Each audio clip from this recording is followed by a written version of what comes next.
Shalom Bapak, Ibu, dan Saudara-saudari. Shalom. Saya mengajak saudara-saudari maupun Bapak dan Ibu yang berada di kursi belakang, mari kita bersama-sama mengisi bangku yang ada di depan. Supaya jarak kita tidak terlalu jauh.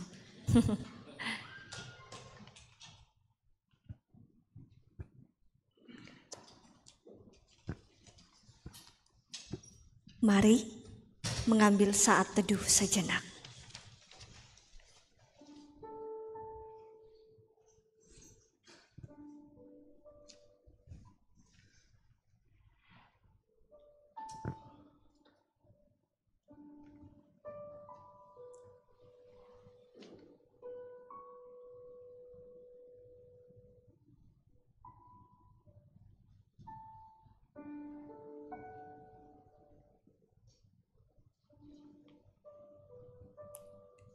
Kepadamu Allah yang kami sembah dalam Kristus Yesus. Allah yang menggenggam setiap nafas manusia. Allah yang mengetahui jalan-jalan hidup kami. Kami berterima kasih Bapa. Engkau kembali mempersatukan kami di dalam ibadah ini. Bapa, rindu untuk mengenal Engkau sebagai sumber hidup. Kiranya kami boleh menyatakan bahwa Engkau adalah sumber hidup kami di dalam doa-doa di sepanjang kehidupan kami. Ajarlah kami melalui Roh Kudus-Mu. Kami juga mendoakan teman-teman kami yang sedang dalam perjalanan. Engkau yang menibahkan mereka Tuhan. Menyerahkan ibadah ini di dalam tangan-Mu. Terima kasih Tuhan. Amin. Shalom saudara yang terkasih. Shalom. Sekali lagi saya menyapa kita. Shalom saudara yang terkasih. Shalom. Kiranya shalom yang telah kita ucapkan membawa damai sejahtera dan sukacita. Mari berdiri.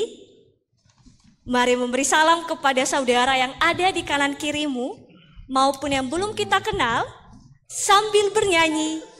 Bertemu dalam kasih-Nya.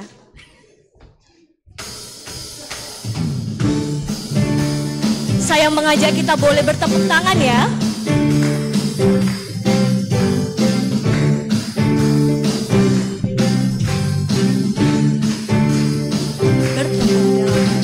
Bertemu dalam kasih-Nya, berkumpul dalam anugerah-Nya, bersuka cita semua di dalam rumah Tuhan. Pria saja Bertemu dalam kasih-Nya, berkumpul dalam anugerah-Nya. wanita saja Bersuka cita semua di dalam rumah Tuhan. Oh saudaraku, Oh saudaraku dan saudariku, Tuhan cinta dan mengasihimu. Mari bersuka cita semua di dalam rumah mari Tuhan. tunjuk saudara-saudari. Oh saudaraku dan saudariku, Tuhan cinta dan mengasihimu. Mari bersuka cita semua di dalam rumah Tuhan. Bersukacitalah karena Yesus sumber hidup. Dialah juru selamat. Yesus Kristus sumber hidup, juru selamat Dialah. Dalam terang-Nya ada hidup, puji Dia samanya. Keadilan dan hukum-Nya bagai benteng yang teguh bagi orang yang percaya, tempat lindung yang teduh. Yesus Kristus sumber hidup, juru selamat Dialah. Dalam terang-Nya ada hidup, sumber hidup Dialah. Yesus Kristus. Yesus Kristus sumber hidup, juru selamat Dialah. Dalam terang-Nya pada hidup, puji Dia selamanya.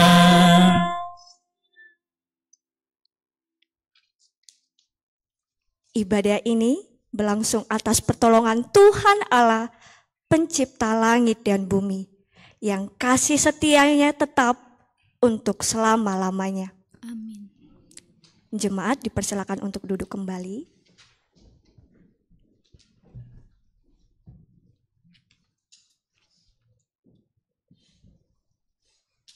Saudara yang terkasih, mari kita mengambil waktu untuk terhubung dengan Allah.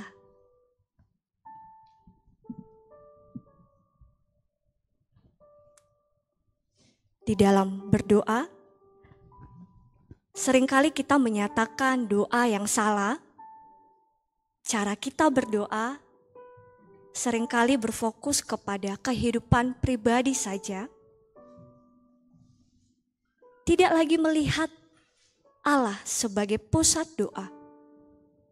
Tidak lagi melihat Allah sebagai sumber hidup. Apakah doa-doa kita telah menyatakan rasa syukur atas penyertaannya? Atau malah doa-doa kita adalah doa yang sibuk dengan permintaan-permintaan diri?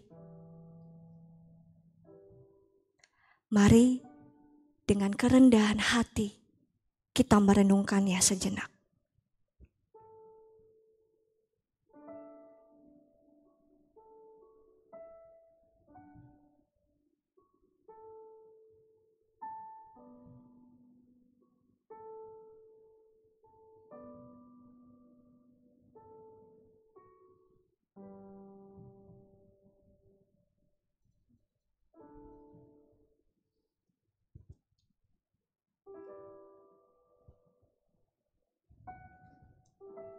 Bersyukur kepada Yesus Kristus yang melalui karya penebusannya telah mendengarkan doa-doa kita.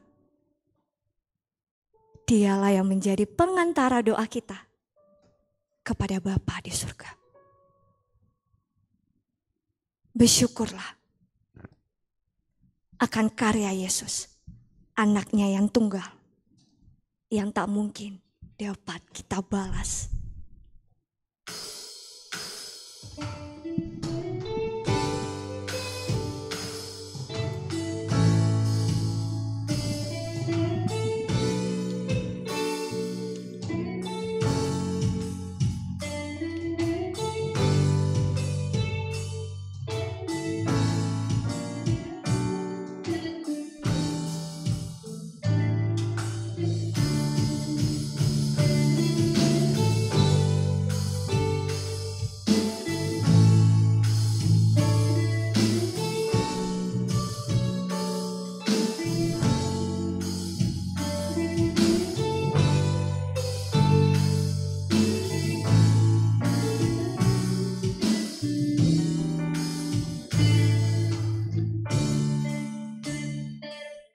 Katakan, Kau Allah yang setia.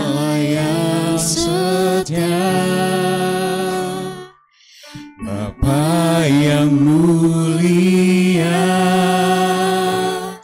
kasih-Mu besar Tuhan. Kau pulihkan hidupku, Kaulah harapanku, hidupku dalam-Mu. Terima kasih Tuhan, Kau selamatkan hidupku. Dengan apa kan ku balas segala kebaikan-Mu? Segenap hatiku menyembah-Mu Yesus. Ku bersyukur padamu selamanya.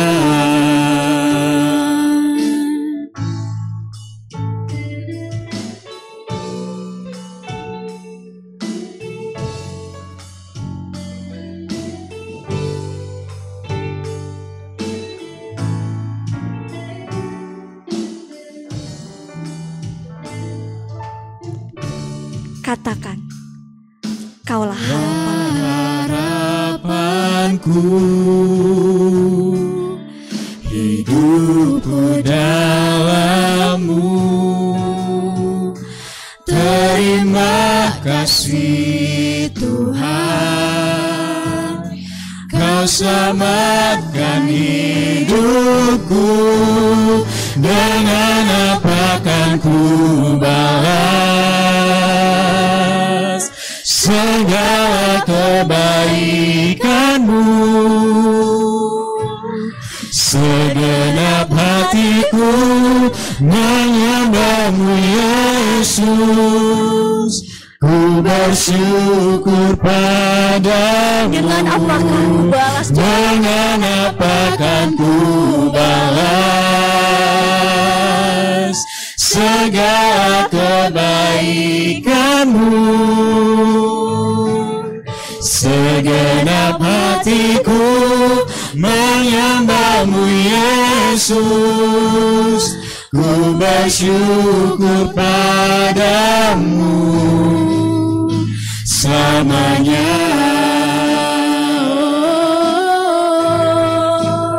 Selamanya.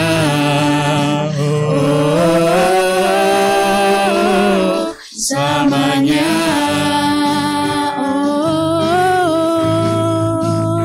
Selamanya.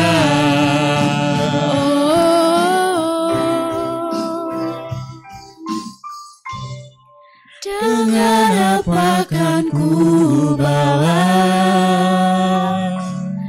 segala kebaikan-Mu? Segenap hati kami Bapa mau menyembah. Segenap hatiku menyembah-Mu Yesus. Ku bersyukur padamu. Dengan apa kan ku balas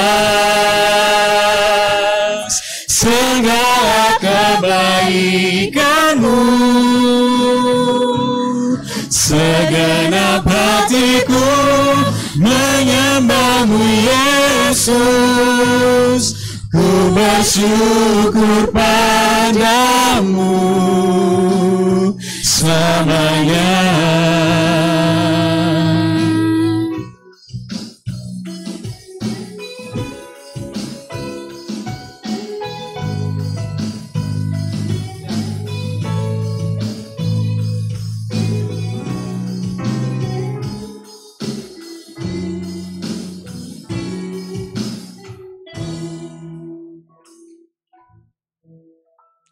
Jemaat diundang untuk bangkit berdiri.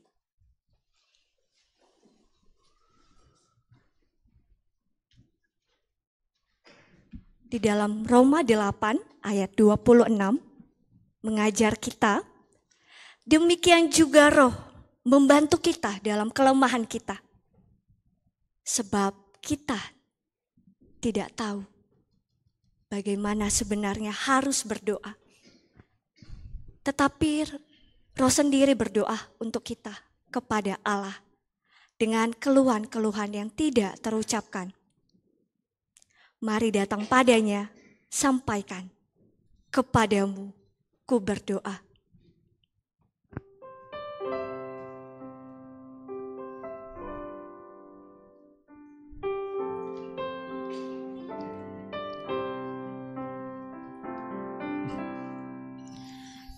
Kepadamu ku berdoa dan ku pinta, ulurkanlah tangan kasih-Mu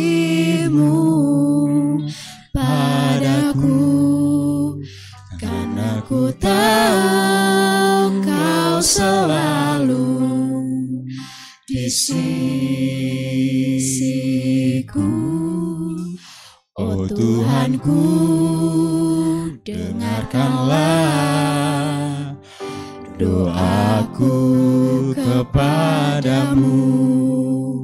Berikanlah dan tunjukkan kuasa-Mu. Tabarkanlah dan kuatkanlah imanku. Jadikanlah aku ini hamba setiamu, agar dapat aku hidup selalu di sisi-Mu. Karena ku tahu pasti, oh Tuhan, apapun juga di dunia ini, tanpa Kau Tuhan semuanya takkan berarti.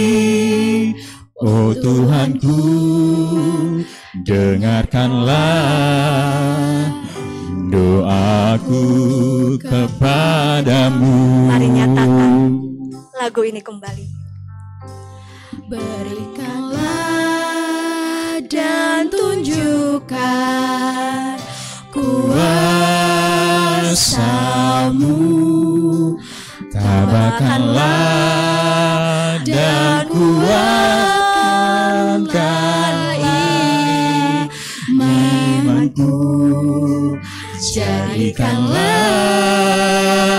aku ini hamba setiamu, agar dapat aku hidup selalu di sisi-Mu. Karena kami tahu Tuhan, Karena ku tahu pasti, oh Tuhan, apapun juga di dunia ini, tanpa Kau Tuhan semuanya takkan berarti. Oh Tuhanku, dengarkanlah doaku kepadamu. Oh Tuhanku, dengarkanlah doaku kepadamu. kepada Ibu Beatrice dengan kasih saya persilakan.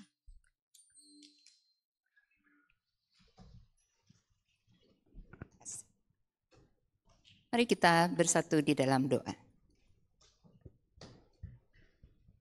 Bapa, kami tidak pernah bisa membayangkan kalau kami hidup tanpa Tuhan, seperti lagu yang kami nyanyikan tadi.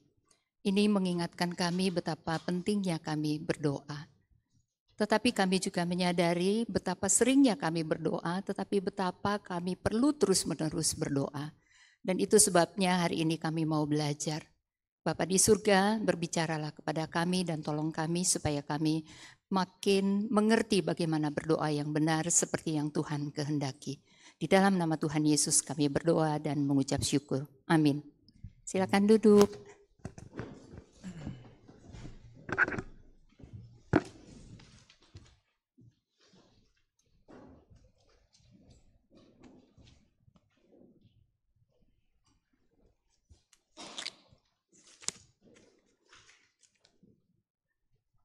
Temanya menarik ya, no quit prayer. Apakah ada di antara kita pada sore hari ini yang merencanakan untuk to quit quit to pray?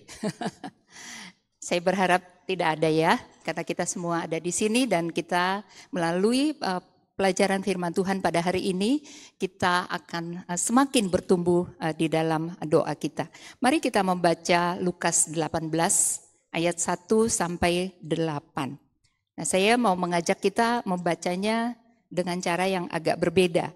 Saya akan menjadi narator dan teman-teman semua, Bapak Ibu dan saudara-saudara akan membaca semua kata yang ada di dalam tanda petik. Jadi tanda petik buka, baca terus sampai tanda petik tutup, baru kemudian berhenti. Cukup jelas? Jelas ya? Oke, versi apa saja yang ada di tangan teman-teman semua boleh dibaca. Saya akan memulai. Yesus menyampaikan suatu perumpamaan kepada mereka untuk menegaskan bahwa mereka harus selalu berdoa tanpa jemu-jemu. Katanya,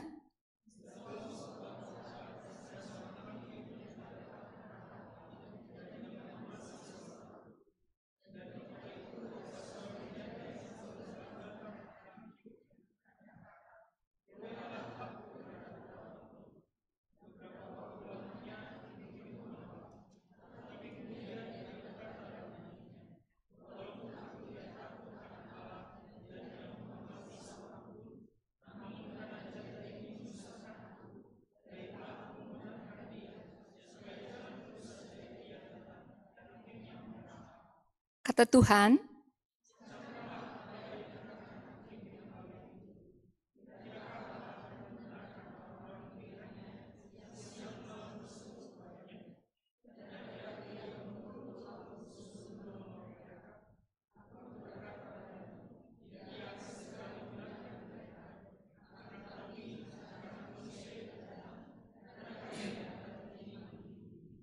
baik, terima kasih. Jadi saya melakukan sedikit survei, apa tugas seorang hakim? Boleh slide-nya Kak? Ya. Jadi secara singkat, seorang hakim itu adalah penegak keadilan. Biasanya ada lawyer kita nih yang hadir, jadi saya mau tanya sebenarnya, tapi lagi nggak datang sore hari ini. Jadi teman-teman dan Bapak Ibu saudara-saudara semua, seorang hakim itu tugasnya memeriksa, memutuskan, dan menyelesaikan perkara. Jadi perkara hukum itu ada dua macam, perkara pidana atau perdata. Jadi pidana itu adalah pelanggaran terhadap kepentingan umum, sementara perdata sengketa antar individu. Jadi nanti, dan tadi yang kita baca itu berarti masuk pidana atau perdata? Perdata, karena sengketa antar individu ya. Tapi mungkin juga ya kalau dia, karena kita tidak tahu jelas apa kasus yang terjadi ya. Tetapi kita mau belajar dari dua tokoh ini. Nah, di dalam melakukan tugasnya, seorang hakim ini tidak boleh memihak. Sudah pasti ya, tidak boleh berat sebelah. Dan juga dia tidak boleh menolak untuk mengadili apapun kasus yang datang kepadanya. Karena itu tugas dia. Nah, kita akan berkenalan nanti dengan seorang hakim. Kemudian tugas hakim ini saya percaya masih mirip-mirip pada zaman itu sama zaman sekarang. Kita akan bertemu dengan tokoh yang kedua. Tokoh yang kedua itu seorang janda. Jadi seorang janda pada masa itu adalah termasuk kelompok yang sangat rentan dan perlu perhatian khusus. Dia termasuk kepada kelompok anak yatim dan Alkitab secara konsisten menunjukkan bahwa perlu perhatian khusus dari umat Allah, umat yang diberikan kecukupan supaya memperhatikan janda dan juga anak yatim. Ini kelompok tersisih dan oleh Lukas ini menjadi perhatian khusus. Jadi perjanjian lama dan perjanjian baru secara konsisten melihat bahwa janda dan anak yatim perlu diperhatikan. Nah kalau zaman sekarang saya meyakini kita juga masih punya banyak orang yang perlu kita perhatikan ya.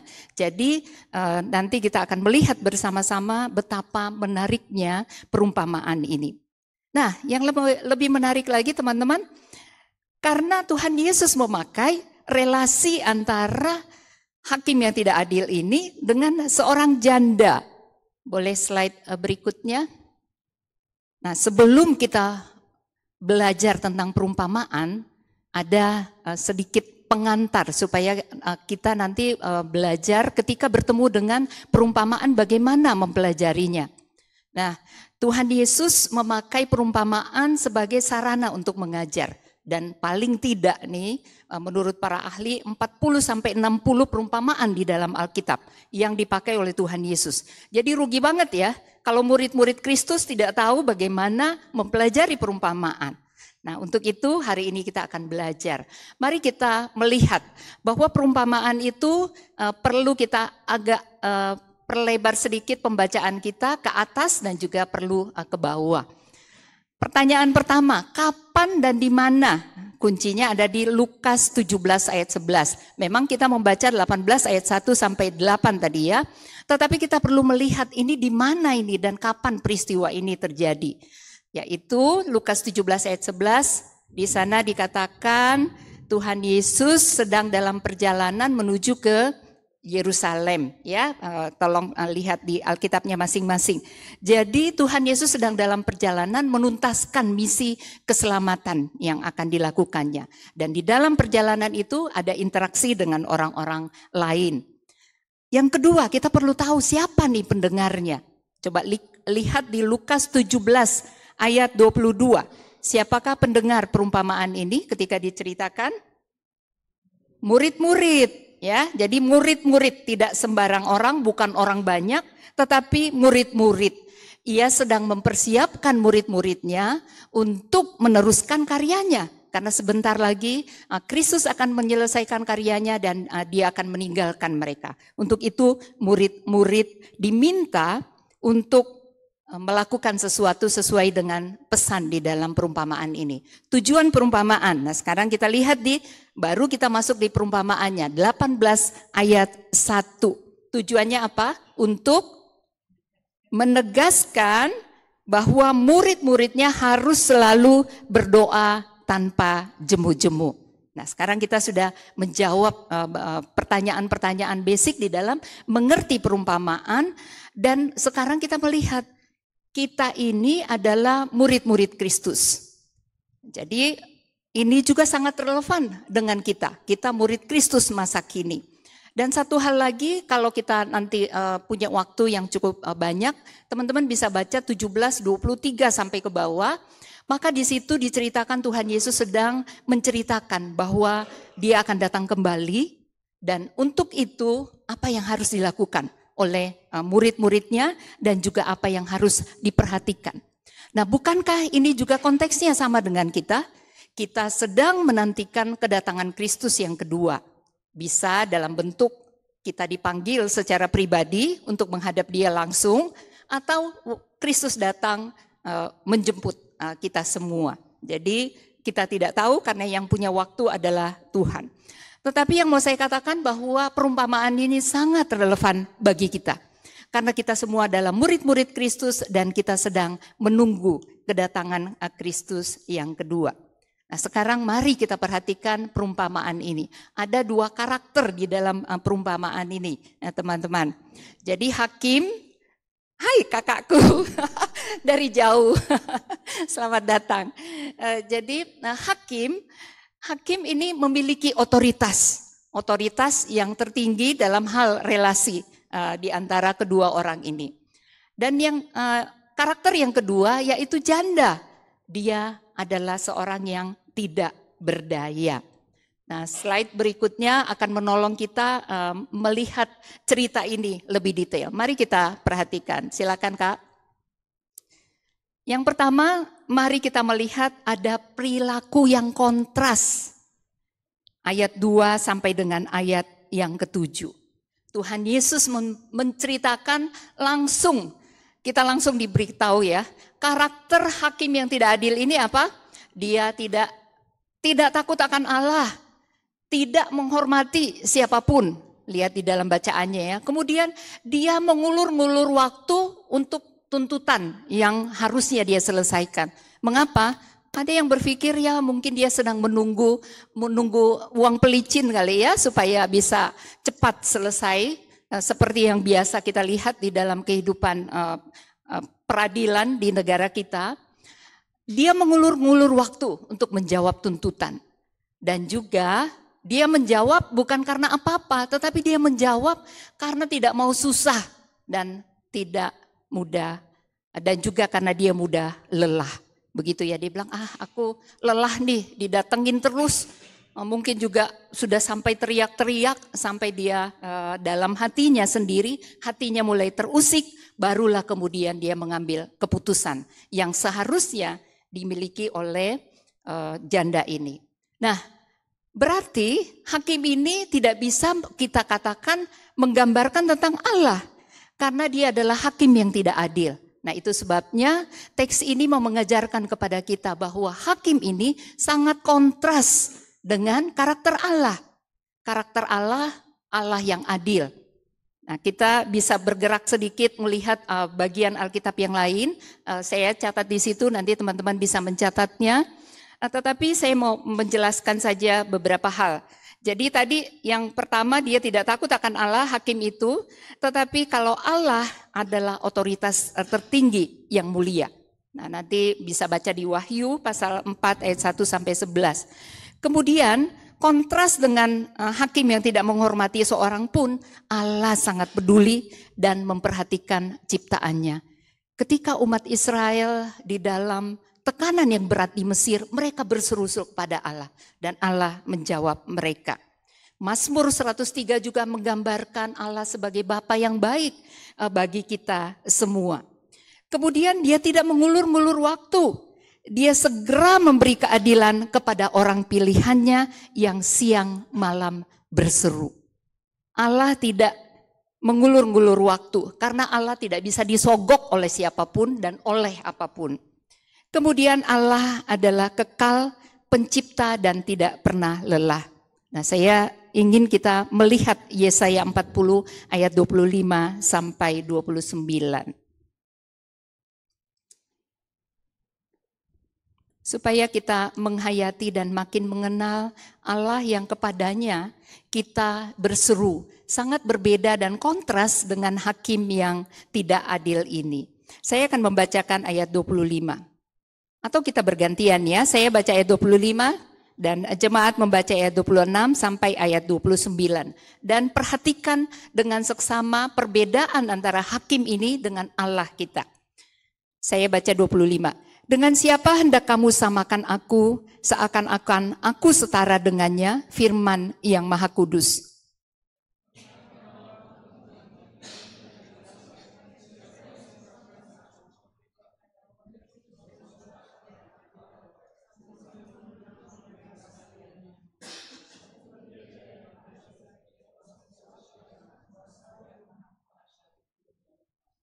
Mengapa engkau berkata demikian, hai Yakub, dan berkata begini, hai Israel, hidupku tersembunyi dari Tuhan dan hakku diabaikan Allahku?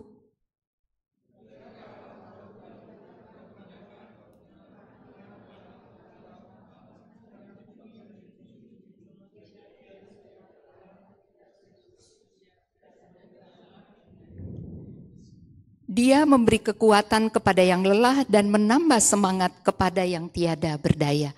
Ya, sekarang kita sudah bisa melihat kontras banget nih hakim yang tidak adil ini dengan Allah. Nah, itu sebabnya melalui bacaan ini Tuhan Yesus mau mengatakan kepada kita, kalau kamu datang kepada Allah berbeda dengan datang kepada hakim yang tidak adil. Dan itu sebabnya selain Allah itu Allah yang tidak pernah lelah, Allah yang sangat kuat, Allah yang Maha Kudus, tetapi Allah juga yang mau membagi kekuatannya kepada kita. Allah yang mau memberikan kita semangat ketika kita lelah. Dan ini berbeda dengan hakim yang lalim atau hakim yang tidak adil tadi. Mari kita melihat tokoh yang kedua. Sekarang tadi perilakunya, sekarang tindakan yang perlu diikuti oleh murid Kristus. Mengapa dipakai janda yang tidak berdaya? Seperti tadi sudah saya jelaskan latar belakangnya, bahwa pada masa itu janda, anak yatim, dan juga kelompok-kelompok yang tersisih menjadi perhatian khusus. Nah, ini kita bisa melihat tidak selalu berarti di dalam konteks kita pada saat ini kita bisa melihat siapapun kelompok yang tersisih itu. Lihat kesejajarannya. Saya ingin teman-teman semua memperhatikan apa yang sejajar antara pesan Tuhan Yesus dengan apa yang dilakukan oleh janda itu. Yaitu ada kata selalu. Ini sejajar. Apa yang dilakukan oleh janda? Ia selalu datang kepada hakim. Kemudian Tuhan Yesus di dalam ayat yang pertama meminta kita harus apa? Selalu berdoa tanpa jemu-jemu. Nah, disinilah mengapa Tuhan Yesus mengajar kita, murid-muridnya, untuk juga belajar dari janda ini. Melalui perumpamaan ini, kata kuncinya di kata selalu datang, selalu berdoa. Nah, kemudian coba perhatikan apa yang dilakukan oleh janda ini. Ia memperjuangkan haknya. Ya kan? Dia berhak untuk memperoleh keadilan, dia bagian dari masyarakat dan bagian dari tugas hakim itu untuk memutuskan. Karena dia adalah petugas keadilan, dia penegak keadilan. Tetapi sayangnya dia tidak melakukan hal itu. Itu sebabnya janda ini perlu memperjuangkan haknya. Nah, perhatikan, ini kontras dengan kita murid-murid Tuhan. Kita tidak sedang memperjuangkan hak kita untuk berdoa. Mengapa? Karena doa adalah hak istimewa yang diberikan kepada kita. Coba seseorang membaca di dalam Matius 11 ayat 28 sampai 30. Siapapun boleh. Tetapi sebelum itu saya ingin mengingatkan kita bahwa hak istimewa ini digunakan oleh Abraham. Satu kali Tuhan datang kepadanya dan menceritakan bahwa Sodom dan Gomora akan dimusnahkan. Apa yang dilakukan oleh Abraham? Dia datang mendekat kepada Allah. Kemudian dia mulai negosiasi dengan Allah. Tuhan, kalau ada 50 jangan dong dibinasakan. Tuhan dengerin gak? Didengarkan. Kemudian turun-turun sampai kepada maksimal yang bisa dia katakan. Di dalam pikiran dia mungkin ada 10 orang. Nah, artinya bahwa hak untuk berdoa itu sudah ada dan sudah dipergunakan oleh tokoh-tokoh di dalam Alkitab. Matius 11 ayat 28 sampai 30. Undangan dari Tuhan Yesus. Siapa yang mau membaca? Atau mau membaca sama-sama aja ya? Oke. Matius 11 ini menurut saya ayat hafalan yang perlu kita ingat. Ketika kita mulai kendor berdoa, kita ingat Tuhan Yesus selalu mengajak kita untuk datang kepadanya. 1, 2, 3. Marilah kepadaku semua yang letih lesu dan berat. Aku akan memberi kelegaan kepadamu. Pikul lakuk yang kupasang dan belajarlah dariku. Karena aku lemah lembut dan rendah hati dan jiwamu akan mendapat kelegaan. Sebab kuk yang kupasang itu menyenangkan dan bebanku pun ringan. Nah, teman-teman, tunggu apa lagi? Undangan sudah diberikan, boleh negosiasi, Allahnya siap untuk menjawab, tidak pernah lelah, mau bagi kekuatannya. Lalu kenapa kita tidak mau datang kepadanya? Nah, Tuhan Yesus mengingatkan lagi. Dia katakan di dalam, mari kita kembali ke pembacaan kita di Lukas 18. Dia katakan, perhatikanlah apa yang dikatakan hakim yang tidak adil itu. Tidakkah Allah akan memberi keadilan kepada orang-orang pilihannya yang siang malam berseru kepadanya? Nah, berarti apakah ada pembatasan waktu untuk kita datang kepada Allah? Tidak ada. Datang kepada hakim, kalau subuh-subuh ya ditolak. Tetapi datang kepada Allah unlimited. Kita sukanya internet yang unlimited. Tetapi sebenarnya doa juga unlimited. Siang malam, kata Tuhan Yesus, bahwa siang malam sebenarnya kita bisa datang berdoa kepadanya. Nah, masih banyak tentang hal doa, tapi satu hal yang sangat, dan tadi sudah dibacakan ya sama WL kita di Roma 8 ayat 26. Selain itu kita punya Roh Kudus. Tadi kita sudah diberikan undangan, bahkan dikasih tahu bagaimana berdoa. Tuhan Yesus bilang, berdoanya begini di dalam Matius 7 ayat 7 ya. Berdoanya begini, Bapa kami dan seterusnya. Sudah diajarin. Kemudian kita bisa datang siang dan malam. Ini belum lagi. Roma 8 ayat 26 mengatakan Roh Kudus membantu kita di dalam doa kita. Kadang-kadang kita nggak tahu mau ngomong apa, tetapi Roh Kudus membantu kita di dalam doa kita. Nah, sekarang jelas ya bahwa Tuhan Yesus memang ingin kita belajar dari janda ini dan melihat semua keistimewaan yang kita miliki supaya kita setia dan mau berdoa dengan bersungguh-sungguh. Nah, pertanyaannya terutama anak-anak saya yang masih muda, mungkin pertanyaannya adalah bagaimana mempraktikkan doa yang tekun itu. Iya kan? Nah, kalau pertanyaan itu, maka mari kita melihat secara singkat. Ada banyak hal, tetapi paling tidak kita bisa melihat hal praktis ini sebagai bekal untuk kita lakukan. Relasi yang akrab dengan Tuhan, itu sudah pasti ya. Kalau nggak akrab nggak bisa datang anytime dong. Kalau akrab ya kita bisa datang kapan saja. Dan bagaimanapun, dalam keadaan apapun dan dimanapun kita bisa datang. Mazmur 25 ayat 12 sampai dengan 14. Kemudian hal lain yang perlu kita perhatikan bahwa kita memberikan prioritas. Contohnya dari siapa? Dari Tuhan Yesus sendiri. Tuhan Yesus pagi-pagi benar, menurut Injil Markus mengatakan pagi-pagi benar ketika hari masih gelap. Artinya dia menjadikan itu doa kepada Bapaknya sebagai prioritas utama. Apa yang menjadi prioritas utama teman-teman dan saya? Kemudian mari kita melihat contoh lain, kalau masih perlu contoh lagi. Kita lihat Daniel. Dikatakan Daniel itu paling tidak 3 kali dalam sehari dia berdoa. Dan itu dilakukannya secara rutin. Dan karena itu makanya dia dimasukkan ke dalam gua singa dan dilepaskan. Nah, jadi Daniel 3 kali berdoa dan kita tahu bagaimana kualitas kehidupan Daniel. Satu lagi contoh, Elia. Elia adalah manusia biasa seperti kita dan ia telah bersungguh-sungguh berdoa. Minta hujan, hujannya turun. Minta hujannya berhenti, ini sekarang lagi hujan deras. Ya, kita tidak minta tetapi Tuhan memberikan. Ada doa yang seperti itu ya.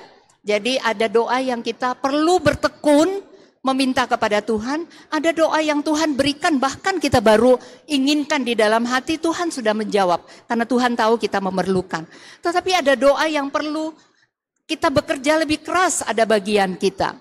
Nah, sebagai jemaat, saya meyakini kita sudah banyak pelajaran bertekun berdoa. Contoh pertama, 3 tahun kita mengungsi. Kemudian kita dengan tekun berdoa dan melakukan bagian kita, mengurus izin. Setelah 3 tahun apa yang terjadi? Kita dapat izin dan kita kembali ke sini. Nah, itu tekun berdoa. Contoh yang paling dekat lagi adalah tekun berdoa untuk Pak Gideon. Hari ini Pak Gideon tadi ikut ibadah bersama-sama dengan kita. Kurang lebih 1 tahun, setiap orang berdoa, setiap ibadah, setiap acara. Itu artinya tekun berdoa.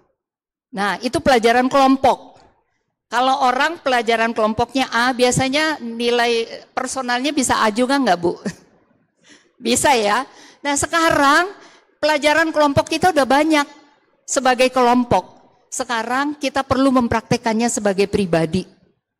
Kita juga perlu tekun, kita perlu memiliki relasi yang baik dengan Tuhan, kita perlu menjadikan doa sebagai prioritas kita perlu konsisten di dalam doa kita, dan kita perlu bersungguh-sungguh.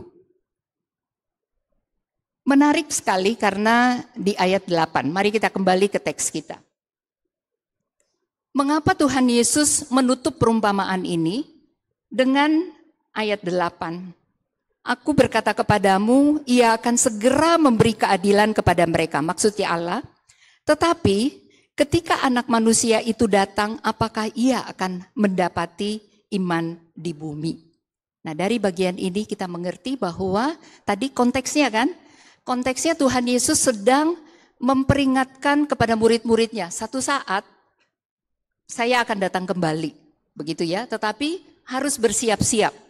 Dan Tuhan Yesus, kalau teman-teman nanti punya waktu baca lagi, ini bagian yang sangat menarik di pengantar sebelumnya, di pasal 17. Tuhan Yesus memberikan 2 contoh, yang contohnya dua-duanya gagal, kelompok yang gagal. pada zaman Nuh, pasal 17 ayat 26 sampai 27. Jadi sebelum perumpamaan ini, Tuhan Yesus bilang mereka makan dan minum dan melakukan seluruh kegiatan sehari-hari. Saking asiknya dengan kehidupan mereka dan mereka tidak memperhatikan bahwa banjir akan datang. Dan kemudian Alkitab mengatakan mereka semua binasa setelah Nuh masuk ke dalam bahtera. Contoh kedua Tuhan Yesus mengatakan, coba perhatikan di pasal 17 ayat 28. Sama seperti yang terjadi di zaman Lot. Mereka makan dan minum, mereka berjual beli, mereka menanam dan membangun. Namun pada hari Lot keluar dari Sodom, turunlah hujan api dan hujan belerang dari langit dan membinasakan mereka semua. Nah, itu sebabnya sangat penting. Tuhan Yesus mengatakan akan datang kembali. Tetapi pertanyaan pentingnya adalah, apakah ia akan mendapati iman di bumi? Kalau kita tidak berdoa, bagaimana kita bisa bertahan di dalam iman? Rasul Paulus mengatakan berdoalah setiap waktu. Dan itu bagian dari senjata kita sebagai orang Kristen. Kalau kita berperang tanpa senjata yang lengkap, ya sudah pasti kita kalah. Jadi jangan lagi bertanya, kenapa doaku tidak dijawab? Kenapa aku kalah sama iblis? Kenapa aku begini dan begitu? Lihatlah doa kita. Apakah kita sudah bertekun? Apakah kita sudah berdoa setiap waktu? Artinya menjaga relasi kita terhubung selalu dengan Tuhan. Nah, dengan demikian ketika Kristus datang, kita bisa mengatakan, Tuhan saya mau belajar setia. Supaya ketika engkau datang, saya tetap beriman kepadamu. Dan itu yang bisa menjaga kita adalah kita berdoa senantiasa. Menjaga relasi dengan Tuhan. Nah, Bapak Ibu dan teman-teman yang terkasih, kiranya pertanyaan Tuhan Yesus ini menggelitik kita semua. Supaya membangunkan kembali, menyegarkan kembali doa-doa kita. Mari kita mengevaluasi, memikirkan masing-masing bagaimana kehidupan doa saya, bagaimana kehidupan doa teman-teman. Supaya ketika ia datang, ia akan mendapati iman di bumi. Mari kita masuk di dalam saat hening sejenak.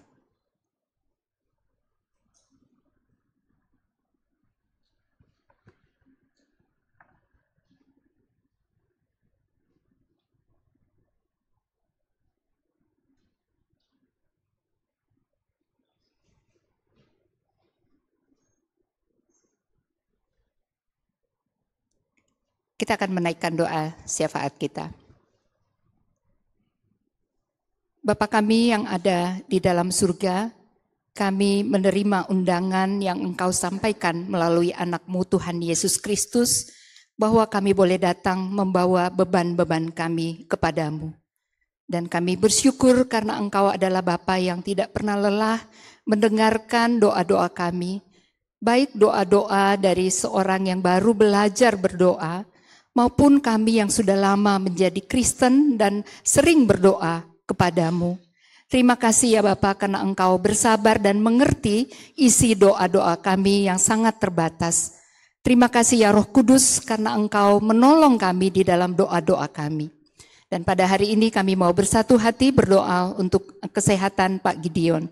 Kami sangat bersyukur melihat hari ini Pak Gideon boleh beribadah bersama-sama dengan kami, menikmati kasih setia dan pemeliharaan-Mu. Terima kasih karena Engkau mendengarkan doa-doa kami sejak Pak Gideon masuk ICU dan perlahan dan pasti mengalami kebaikan-kebaikan Tuhan setiap hari. Dan kami bersyukur karena Engkau mendengarkan doa-doa kami. Kami percaya doa-doa yang kami naikkan secara pribadi pun Tuhan akan menolong kami untuk menanti waktu Tuhan yang terbaik. Kami juga mau bersyukur bersama anak kami Claudia, di mana dia secara khusus mau bersyukur karena baunya telah selesai operasi dan bisa sehat kembali. Kami bersyukur untuk kesehatan kami semua dan kami bersyukur untuk keluarga kami. Kami juga mau berdoa jika ada di antara kami atau keluarga kami yang kurang sehat, kami bawa ke dalam tangan pengasihan-Mu untuk Tuhan melawat mereka dan juga Tuhan menolong. Kami juga bersatu hati berdoa untuk rezeki anak-anakmu semua. Ada yang secara spesifik merindukan untuk diberikan rezekinya supaya lancar. Kami percaya Engkau pun mengerti latar belakang daripada doa ini. Oleh sebab itu, siapapun anakmu Tuhan, jawablah sesuai dengan kehendak-Mu. Bersama dengan teman-teman yang kuliah dan sekolah, kami berdoa supaya mereka bisa belajar dengan baik, dan kalau akan menghadapi UTS juga mempersiapkan diri dengan baik. Kami juga berdoa untuk teman-teman yang bekerja, yang sudah ada pekerjaan supaya boleh bersyukur dan Tuhan berikan kekuatan dan hikmat di dalam melakukan pekerjaan, maupun bagi yang mencari pekerjaan supaya Tuhan membukakan jalan menjawab doa mereka juga melalui doa mereka yang bersungguh-sungguh kepadamu. Kami juga berdoa supaya teman-teman yang sudah bekerja, biar mereka bisa membagi waktu di dalam melayani Tuhan. Dan ini doa yang mereka naikkan dan kami mau bersatu hati mendoakan ini. Kami juga mengingat teman-teman kami yang merindukan pasangan hidup. Kiranya Tuhan menjawab juga kerinduan mereka, memberikan pada waktu Tuhan. Dan yang sudah menjalin hubungan, baik itu di dalam keluarga, supaya Tuhan berkati keluarga, maupun juga yang masih dalam berpacaran, supaya Tuhan memberikan hikmat dan bijaksana, juga menjaga relasi mereka tetap kudus di hadapan Tuhan. Terima kasih ya Bapak untuk semua kebaikan Tuhan, dan kami menyadari betapa terbatasnya doa-doa kami, dan itu sebabnya kami mau menutup doa kami dengan doa yang diajarkan Tuhan Yesus kepada kami. Mari kita bersatu di dalam doa. Bapa kami yang ada di dalam surga, dikuduskanlah namamu, datanglah kerajaan-Mu, jadilah kehendak-Mu di bumi seperti di surga. Berikanlah kami pada hari ini makanan kami yang secukupnya, dan ampunilah kami akan kesalahan kami, seperti kami juga mengampuni orang yang bersalah kepada kami. Dan janganlah membawa kami ke dalam cobaan, tetapi lepaskanlah kami daripada yang jahat. Karena Engkaulah yang mempunyai kerajaan dan kuasa dan kemuliaan sampai selama-lamanya. Amin.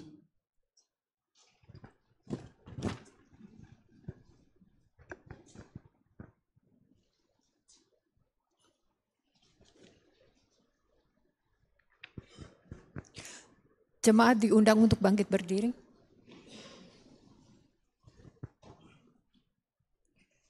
Marilah kita bersama dengan umat Allah di masa lalu, masa kini, dan masa depan, mengingat janji baptisan kita dengan mengikrarkan pengakuan iman rasuli.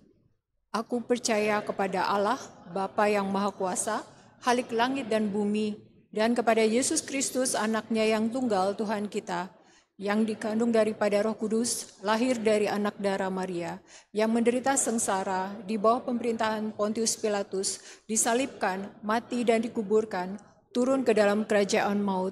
Pada hari yang ketiga, bangkit pula dari antara orang mati, naik ke sorga, duduk di sebelah kanan Allah, Bapa yang Maha Kuasa, dan dari sana ia akan datang untuk menghakimi orang yang hidup dan yang mati. Aku percaya kepada Roh Kudus, gereja yang kudus dan persekutuan orang kudus, pengampunan dosa, kebangkitan orang mati, dan hidup yang kekal. Amin. Silakan duduk.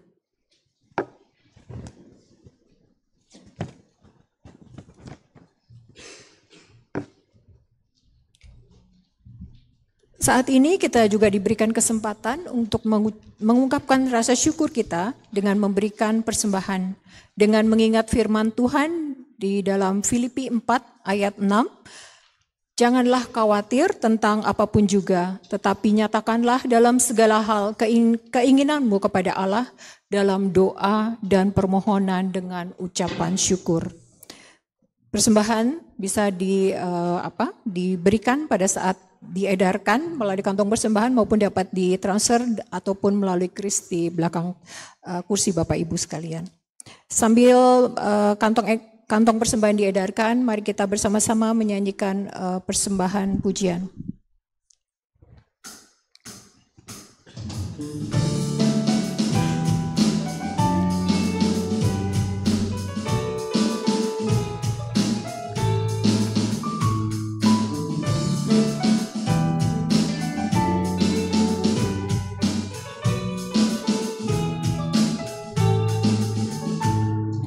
Bawa persembahanmu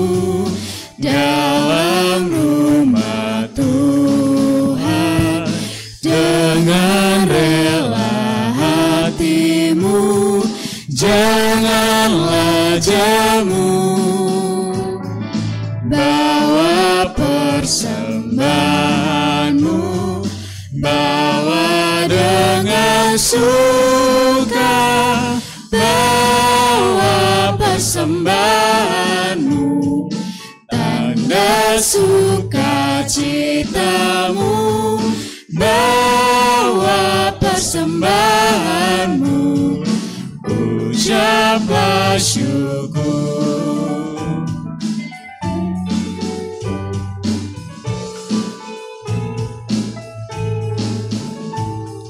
Rahmat Tuhan padamu tidak tertandingi, oleh apa saja pun dalam dunia. Kasih dan karunia sudah kau terima, bawa persembahanmu, tanda sukacitamu, bawa persembahanmu, ucaplah syukur. Bapak Ibu diundang untuk bangkit berdiri, bersama-sama kita menyanyikan bait yang ketiga. Persembahkan Dirimu untuk Tuhan pakai, agar kerajaannya makin nyatalah, damai dan sejahtera diberikan Tuhan, bawa persembahanmu, tanda sukacitamu, bawa persembahanmu, ucaplah syukur.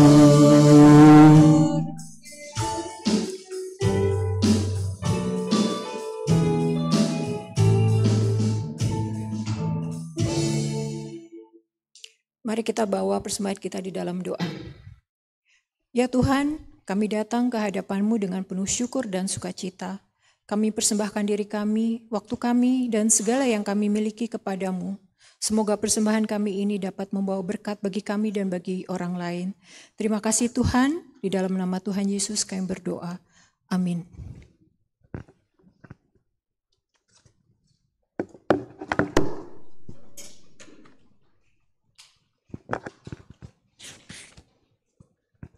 Jemaat yang dikasihi Tuhan, sebentar lagi kita akan kembali ke tempat kita masing-masing dan kita sudah belajar perumpamaan Tuhan Yesus. Saya yakin kita tidak lagi mau berhenti untuk berdoa, tetapi sekarang waktunya untuk kita bersungguh-sungguh di dalam doa kita dan semakin tekun. Lagu yang akan kita nyanyikan sebagai lagu pengutusan, untuk bait pertama akan dinyanyikan oleh teman-teman bersama saya. Mari Bapak Ibu dan juga beberapa teman yang akan menyanyikan bersama-sama bait pertamanya, kemudian nanti bait 2 dan 3 akan dinyanyikan oleh seluruh jemaat.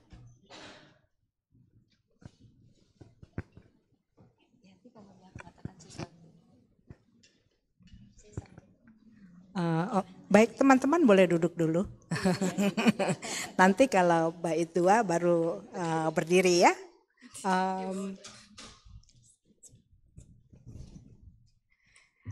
Jadi kami ini adalah teman KTB, tapi yang ibu-ibu ya. Ibu Endah, Ibu Beatrice, saya dan ada satu lagi Ibu Pur dari tahun 2008. Jadi waktu kami baru pindah. Lalu 2008 kami bertemu akhirnya ya, oh ya kita buat KTB gitu. Lalu ini salah satu cara tadi dengan topik kita ya, gimana sih caranya berdoa? Pasti di dalam hati teman-teman ada tuh, gimana saya caranya mulai bertekun berdoa. Ya, KTB ini adalah salah satunya gitu. Karena biasanya setelah habis kita PA dalam KTB kita menuliskan kan apa pokok doa yang teman-teman kita di dalam satu KTB ingin didoakan gitu ya. Dan sejak itu saya pribadi, saya yakin juga sahabat-sahabat saya di sini juga mempunyai kehidupan doa yang jauh lebih bermakna. Karena kalau tadi WL-nya Vira ya, Vira bilang kebanyakan doa kita tuh tentang kita semua gitu. Bersenter ke kita, mau makan Tuhan berkati makanan ini supaya jadi bergizi buat saya. Bangun pagi terima kasih Tuhan, nanti kasih saya kekuatan untuk bekerja. Mau tidur Tuhan berikan saya tidur yang enak. Semua saya. Tapi begitu kita ada di dalam kelompok tumbuh bersama, maka hari Senin doanya adalah tentang Ibu Endah. Hari Selasa Ibu Beatrice, ini contoh aja ya. Hari Rabu Ibu Pur. Dan gak cuma Ibu Endah, Ibu Beatrice dan Ibu Pur yang dalam doa saya. Karena yang di-sharingkan ke saya juga bagaimana pasangan masing-masing. Ya, bagaimana suami masing-masing. Bagaimana anak masing-masing. Bagaimana cucu masing-masing. Ya, jadi makin banyak yang didoakan. Perlu waktu lebih banyak, iya. Kalau terburu-buru nih, Bu, gimana udah mau masuk kerja nih, buru-buru gitu ya. Kadang saya di dalam perjalanan juga mendoakan. Atau sampai di kantor, orang masih belum ada, kelas saya masih 1 jam lagi, saya berdoa. Gitu ya. Nah sekarang bahkan saya punya lagi list doa. Ya, list doa untuk teman-teman vokasi misalnya, yang memang sudah menjadi adik rohani saya, gitu ya. Jadi keluarga rohani itu menolong kita sebetulnya untuk bertekun berdoa. Jadi kami di sini juga menginginkan, ini bukan khotbah lagi ya, kami menginginkan bahwa cobalah kita bersama-sama bertekun dalam doa dalam satu kelompok. Itu akan membantu kita. Kalau kita berjuang sendiri rasanya lebih susah. Ya walaupun ada Roh Kudus. Kalau kita sungguh-sungguh biasanya. Tapi kalau kita dalam kelompok maka itu akan lebih mudah dicapai. Bukan nggak ada sulit ya.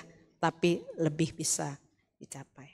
Nah kita berdoa. Secara gereja kita berdoa.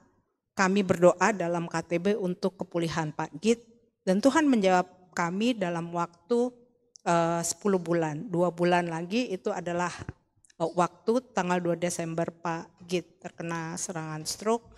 Dan cukup lama, golden hours-nya hilang sebetulnya waktu itu. Tapi Tuhan mendengarkan doa. Dan memberikannya sesuai dengan waktu Tuhan juga. Gitu ya, kami sungguh bersyukur sebagai keluarga Allah di GKI Bogor Baru tadi pagi kami bisa melihat Pak Git tidak hanya hadir full untuk satu ibadah, tapi juga bersama kami di sini nyanyi lagu yang sama. Ya, kami bernyanyi tadi mengisi pujian di ibadah pagi. Kiranya ini bisa menjadi inspirasi dan bisa juga mengencourage teman-teman untuk tetap bersatu di dalam satu komunitas, dalam satu kelompok tumbuh bersama supaya kehidupan doa kita juga semakin baik. Jika jiwaku berdoa.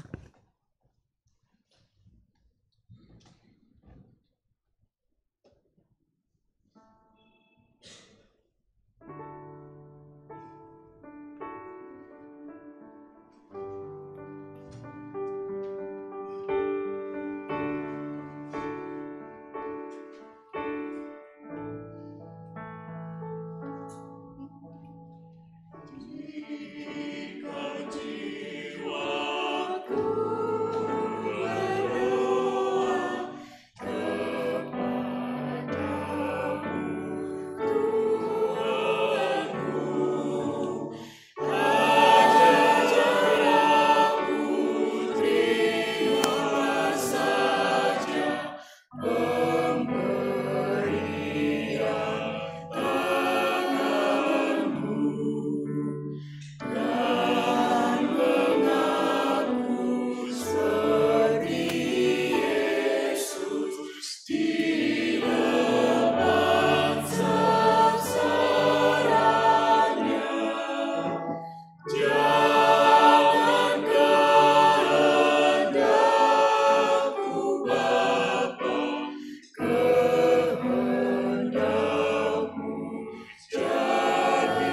Mari kita semua berdiri dan menyanyikan bait kedua dan bait ketiga.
Mari kita mencari penghiburan hanya di dalam kasih Tuhan.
Mari kita menerima berkat Tuhan. Tuhan memberkati kita dan melindungi kita. Tuhan menyinari kita dengan wajah-Nya dan memberi kita kasih karunia. Tuhan menghadapkan wajah-Nya kepada kita dan memberi kita damai sejahtera. Amin.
Silakan duduk saat teduh bagi kita semua.